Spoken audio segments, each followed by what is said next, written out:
ഒരു സൂഫി സന്യാസിയാണ് ജുനൈദ്. തൻ്റെ മുന്നിൽ വരുന്ന ഏതൊരു സാഹചര്യത്തിൽ നിന്നും എന്തെങ്കിലും പാഠം പഠിക്കാൻ സാധിക്കുമെങ്കിൽ ആ സാഹചര്യത്തെ ഉപയോഗപ്പെടുത്തി തൻ്റെ ശിഷ്യന്മാർക്ക് ആ പാഠം മനസ്സിലാക്കി കൊടുക്കാൻ ശ്രമിക്കുന്ന ഒരാളാണ് ഇദ്ദേഹം. ഒരിക്കൽ ജുനൈദ് തൻ്റെ ശിഷ്യന്മാരുമായി എങ്ങോട്ടേക്കോ പോവുകയായിരുന്നു. അപ്പോഴാണ് ജുനൈദ് ഒരു കാഴ്ച കാണുന്നത്. ഒരാൾ അയാളുടെ പശുവിനെ വീട്ടിലേക്ക് കൊണ്ടുപോകാൻ ശ്രമിക്കുന്നു.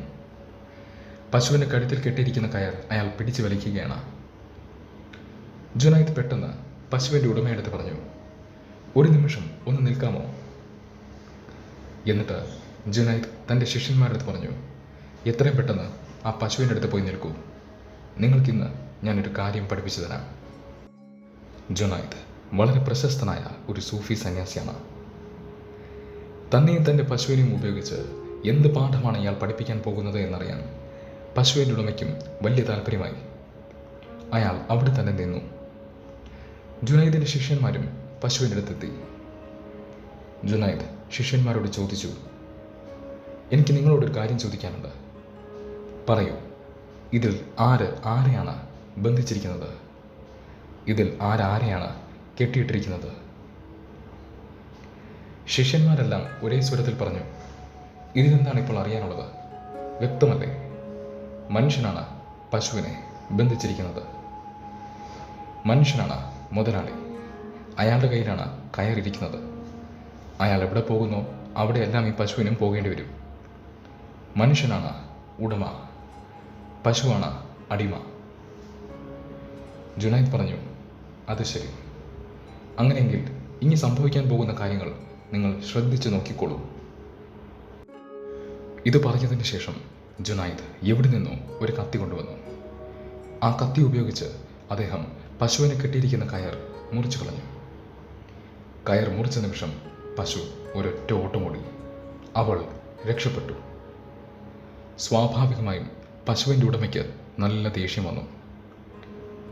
ഇതെന്ത് തരം പരീക്ഷണമാണ് എന്ന് ഉച്ചത്തിൽ ചോദിച്ചുകൊണ്ട് അവനും പശുവിൻ്റെ പുറകെ ഓടിപ്പോയി.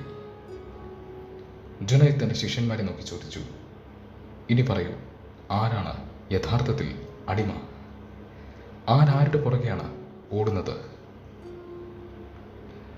ജുനൈദ് തൻ്റെ ശിഷ്യന്മാരോട് പറഞ്ഞു, നോക്കൂ, ഇതുപോലെ തന്നെയാണ് നിങ്ങളും നിങ്ങളുടെ മനസ്സും. നോക്കൂ, പലപ്പോഴും നമ്മൾ ചില കാര്യങ്ങൾ പറയാറുണ്ട്. വിഷമിപ്പിക്കുന്ന ചിന്തകളുടെ ട്രാപ്പിൽ പെട്ടിരിക്കുകയാണ് ഞാൻ. അല്ലെങ്കിൽ എന്നെ വേദനിപ്പിക്കുന്ന ചിന്തകൾ മാത്രമേ എൻ്റെ ഉള്ളിലുള്ളൂ. അതുമല്ലെങ്കിൽ എൻ്റെ ചിന്തകൾ കൊണ്ട് എനിക്ക് ഭ്രാന്ത് പിടിക്കുന്നു. പക്ഷേ ഇങ്ങനെയൊക്കെ പറയുമ്പോഴും നമ്മൾ തിരിച്ചറിയാതെ പോകുന്നൊരു കാര്യമുണ്ട്.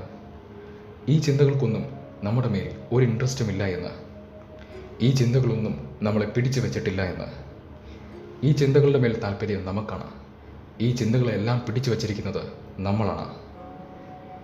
നേരത്തെ പറഞ്ഞ കഥയിലെ പശുവിൻ്റെ കാര്യം പോലെ ഈ ചിന്തകളുടെ എല്ലാം കഴുത്തിൽ കയറിട്ട് കെട്ടി ആ കയർ കൈ വെച്ച് പോകുന്നിടത്തെല്ലാം ഈ ചിന്തകളെ വലിച്ചുകൊണ്ട് പോകുന്നത് ആരാണ്? നമ്മളാണ്.